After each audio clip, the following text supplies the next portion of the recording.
Welcome back, viewers, to another news hour on Yamuna Media and Products. We first begin with our headlines. Gambia Ports Authority develops her IT system for shore handling revenue collection. PDOIS is 36 years old. Ndama director confirms the death of 2 minors amidst downpour and flash floods. UK visa issues delaying Genevas and others arriving in Birmingham. Those were the headlines. We now have the news in detail.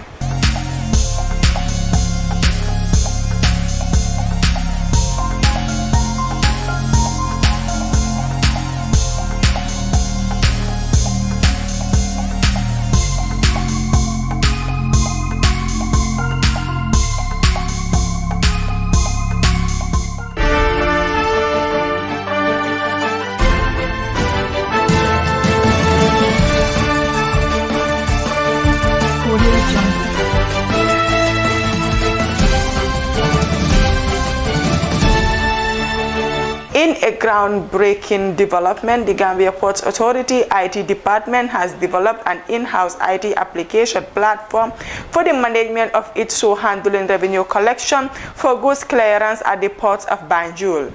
The deployment of the new system is aimed at enlightenment, human interference, and input in the calculation of charges due for shore handling services. It will ensure end-to-end IET transaction based on starting from online release of delivering orders by shipping agencies and submission of the Gambia Ports Authority electronically. At Gambia Ports Authority, and the system will self-generate the charges due to the paid by consequences and payments made by bank deposits through an on-site teller implanted by one of the local banks. Authorizing and delivering of categories will also be done within the system. As a prelude, a 2-week training of users ranging from relevant Gambia Ports Authority staff, consignees, and clearing for forwarding agents is currently ongoing prior to the deployment of the system. This also includes stakeholder engagement in the business processes improvement changes once the system goes live. It is expected that the system will usher improves the accountability for the revenue due and liable to be paid to the ports for shore handling services, remove potential errors resulting from human interference, and optimize revenue collection. The system will also serve as a prelude to the wider port digitalization project, which is aimed at taking advantage of the developments in technology for improved port performances and efficient service delivery. The People's Democratic Organization for Independence and Socialism is marking 36 years of existence. The activities marking the day yesterday included a press conference and radio programs on PDOIS and its policies, achievements, and challenges. There was also citizens' engagement and debate with the PDOIS leadership and membership, during which the leadership was open to questions and contributions from the public. The PDOIS was formed in 1986, led by Honorable Halifa Sallah, Sidia Jata, and Sam Sarr. It is one of the most respected progressive political parties in the country, with its unique approach to politics and emphasis on mass political education for the citizens and a strong advocacy for economic development.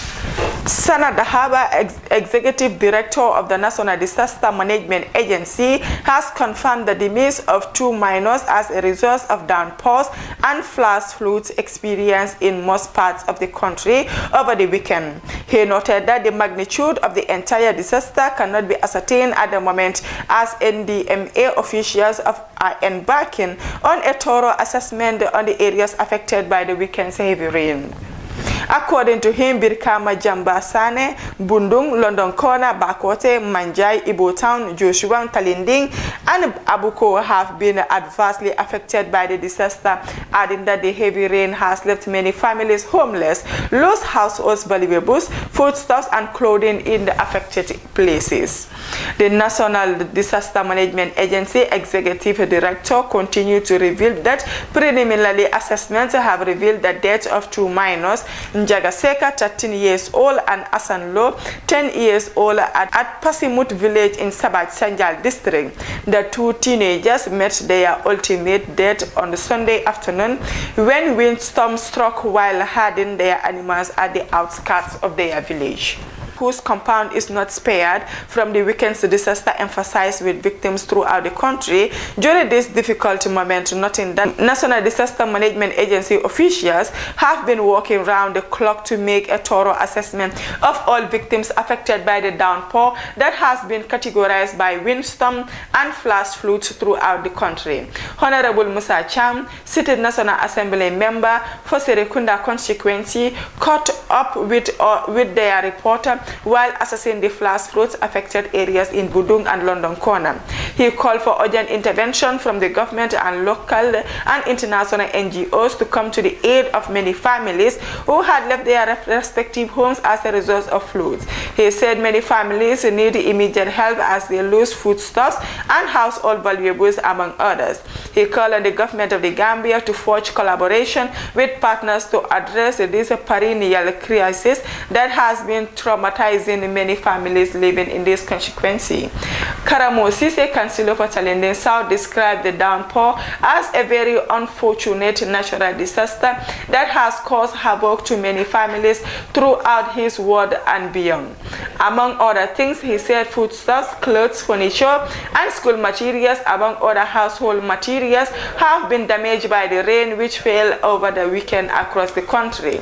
He revealed that Councillor and National Disaster Management Agency officials are on their toes visiting hotspots within the Kanifing municipality to make a thorough assessment of the disaster, adding that all efforts will be done to secure intervention for the many families affected by the flash floods within the municipality. Gambian athletes Junebas, Ibrahim Kamara, Adama Jambe, Saham Job, and Ali Juve are all facing a visa problem to the United Kingdom for the 2023 Birmingham Commonwealth Games. All the 7 athletes are currently stranded in Paris, France, where they are continuing their preparations for the Games. Gambia's track and field queen Junebas, 27, and Ibrahim Kamara, 25, have both registered and confirmed to compete in the 100 and 200 meters races at the Commonwealth Games if they are granted visas on time.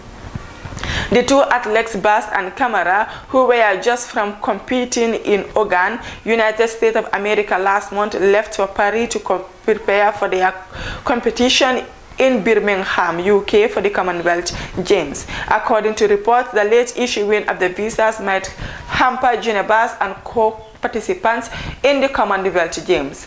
The sprinters are maintaining the spirit of sportsmanship as they are currently in Paris, France, and continuing their training as they wait to get their visas to the United Kingdom for Birmingham Games of 2022. Those were the stories of our today's news bulletin, but before we take a leave of you, let's take a recap on our top stories. Gambia Ports Authority develops her IT system for shore handling revenue collection. PDOIS is 36 years old. Ndama director confirms the death of 2 minors amidst downpour and flash floods. UK visa issues delaying Junebas and others arriving in Birmingham. Those were the stories. Thank you for joining us with your presenter Maria Magillan. Do have a nice day.